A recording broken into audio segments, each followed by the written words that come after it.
গতকাল রাতে ডিনারে কী ছিল সেটাই আপনাদের সাথে শেয়ার করছি। প্রথমে নিয়ে নিয়েছিলাম ভাত আর কালিজিরা ভর্তা। কালিজিরা ভর্তা দিয়ে খুব ভালোভাবে ভাতটাকে মেখে তারপর খেয়ে নিলাম। তারপরেই ছিল পাবদা মাছ, পটল দিয়ে রান্না করা। পাবদা মাছটা আমাদের বাসায় একটু বেশি খাওয়া হয়, কারণ হচ্ছে পাবদা মাছের যেহেতু কাটা নেই তো খাইতে ইজি, এই জন্য হচ্ছে গিয়ে পাবদা মাছটা আমাদের বেশি খাওয়া হয়। পাবদা মাছটা শেষ করে নিয়ে নিলাম মূলা ভাজি। মূলাটা হচ্ছে আলু আর ডিম দিয়ে ভাজি করা হয়েছিল। মূলা রান্নাটা আমাদের একটু কমই খাওয়া হয়, আমার হাজব্যান্ড বেশি একটা পছন্দ করে না, দ্যাটস ওয়াই। তো মূলা ভাজিটা ডিম দিয়ে রান্না করলেও একটু পছন্দ করে, তাই আমাদের মূলা ভাজিটা খাওয়া হয়।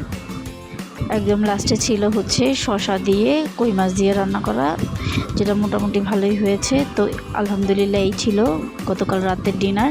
তো আপনাদের কেমন লাগলো সেটা জানাবেন কমেন্টে। ধন্যবাদ।